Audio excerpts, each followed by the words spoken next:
Do you think you could have competed against the people that are playing in the game today? Yeah, I don't think there'd be any issue for me to play the way the rules are now. And I look at the great players even from past eras. If you're a player that can play at a high level, you should be able to play the way the game is now. I think really the speed and the size of players have changed a lot over the years.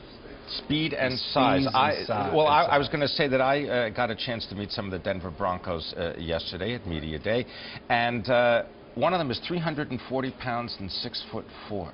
Right. And he's fast. That's scary when you're a quarterback. I was going to say, what do you make of that when that's coming towards you? Well, that's why you have to get rid of the ball and have a quick release and make sure you don't get hit by those guys and have linemen in front of them that can actually block them. So that's the important part. Do you ever get mad at people if they don't protect you, if something happens? Is there a little something in the huddle that goes on? Yeah, all quarterbacks, a little bit. Yeah, a little sign maybe? A little bit, yeah. It's time to pick it up. Time to pick it up. Offense, defense coming up in this game. Who's got the edge? So I think the main matchup in this one is Seattle's defense are very aggressive at the line of scrimmage. They like to get in the receiver's face. They like to get after the quarterback against Peyton. And you talked about Peyton Manning. This year was just the most prolific numbers that any quarterback has put up in the history of the game. So that matchup I look for to be very important. Can they slow Peyton Manning down? And the other one is Marshawn Lynch, the running back from Seattle. Can he run the ball in the Denver Broncos? He's been great all season, really, getting 100-yard games one after another. And if he can do that, it'll take a lot of pressure off the young quarterback, Russell Wilson.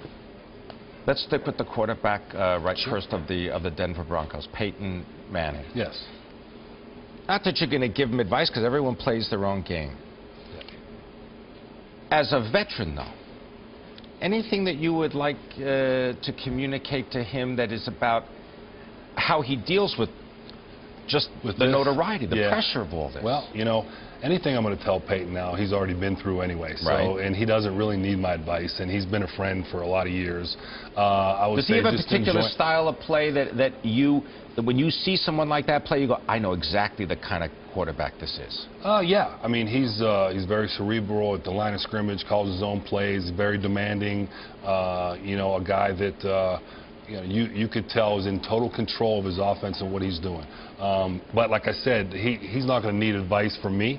But my advice would be enjoy the moment, go out and take care of business, and that's all he's thinking about.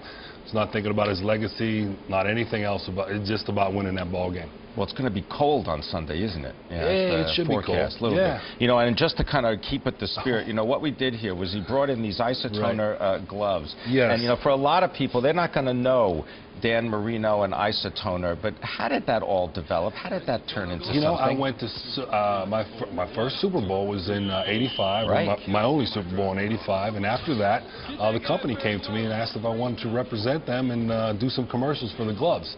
So we did that, but my gloves were much more fashionable than these. I'm sure they are. These are for Sunday when you go to the game when it's going to be cold. The ones I wore when you're wearing a suit and it's a little chilly. But did you ever think that there would be this connection? Because it's one of these things that just stuck in people's minds. I think it's because the commercials we did and the time of year, they could look for them every year between Thanksgiving and Christmas, because that's when it's their biggest selling season, And I look back on it and make a joke all the time. It's hard to believe a guy from Miami, that lives on the beach is selling winter gloves, right? That's right. So I must have been a pretty good marketing guy.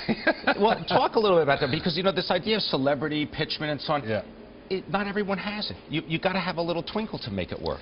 Yes, and I think just the respect of the people that are looking at what you're doing and understand the products and enjoy you as a person. And then also, even we're talking about Peyton Manning. He does great commercials. Right. He comes across really well on them, and people just seem to like him and can enjoy, what he's doing.